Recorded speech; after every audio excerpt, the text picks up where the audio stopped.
Glenn, final question on the club you grew up supporting, Spurs. Why have Spurs not won more in the 40, 50, 60 years? Obviously, it's a question that ultimately a lot of people who are associated with the club get asked, but you've been manager there, you played there, you're a club legend. What do you feel is the reason why such a great club hasn't achieved what it should?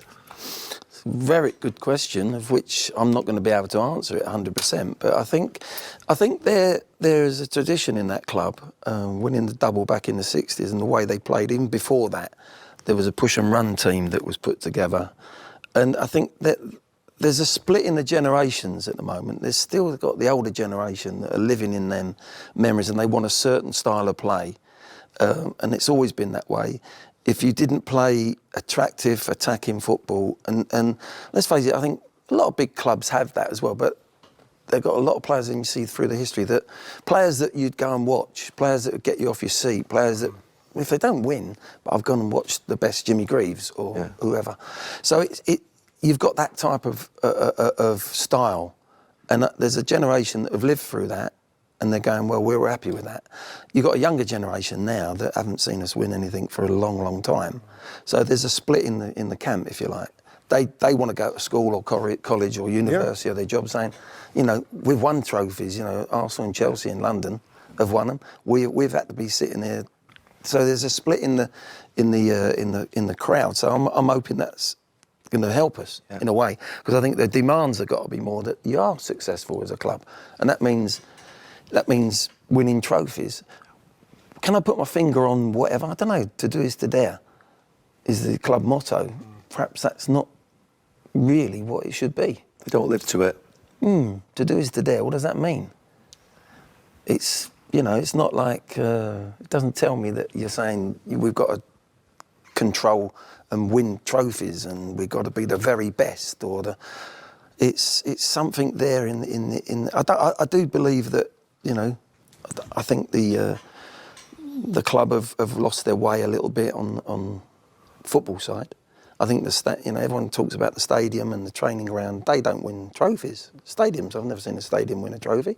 Have you? But, you know, it's going to be an old stadium by the time we keep talking about us winning. But if they want something, Glenn, playing like a brand of football that's not really the Spurs way, you're thinking the modern fan should be okay with that. Well, they've tried that though, haven't they? Yeah, they've tried it. Yeah, but they've got Conte in. So but they didn't win anything. No, no. But I'm saying if they brought them in and won something, would they be fine with that? You're saying? I think there's a massive mistake that Daniel Levy made. Jose gets them to a cup final.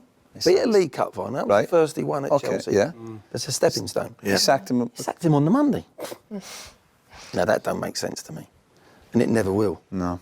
So I don't understand that at all. You bring somebody in to win a trophy, and he's got a good record against Pep as well, albeit against Man City. And then put a young, you know, young coach in that's not had any experience.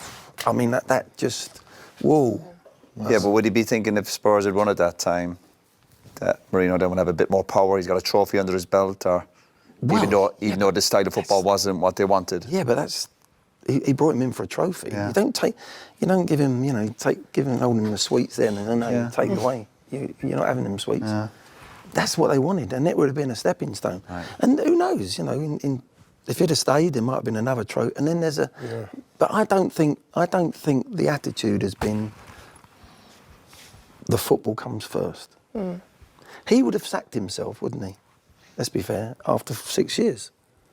If he was looking at himself and he's won one trophy. Yeah. He's done a fantastic job, don't get me wrong. Daniel's done a brilliant job with the stadium, running of the business. Unbelievable. But is it to the detriment of, is it the best teams that we can really actually get and, you know, go and get the best players?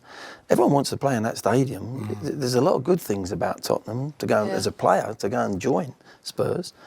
But is there a weakness at the club or whatever about the business side of it? No, we have a chat here and we criticise him that Spursy tag. Yeah, it's hard to shake off, isn't it? Yeah. When It there's is. certain cup games, I know it's not hard to win league titles, well, in Europe. But you're looking at league cups and teams who've knocked Spurs over the last few years going, Oh, yeah. really? Yeah. No, but I see that I don't understand because they've played less. Ian's very upset with this chat. Yeah, I'm betting. I bet he is. No, I'm not a gaffer. I'm just saying, I totally understand. I can see what Roy's saying. I'm saying, yeah. No, but play your best teams. I mean, I saw the team you put out last year against Fulham, and I'm like, no, they just went to Arsenal and drew, and we get beat there. But if in a way for Spurs, and this is just for us to win something. Now, as I said, Mourinho won his first trophy at Chelsea was a League Cup. League Cup and FA Cup is a stepping stone. Yeah. It's massive. Yeah. You know what it's like. Yeah. You win something, you go again. You believe you're going to win it. You've broke the back of it. You know, you've gone over that line and you go, hey, you know what? We're going to do it again next year. Saying that Arsenal won the cup 5 years ago and they've not really kicked on. It can go the other way as well. Spurs.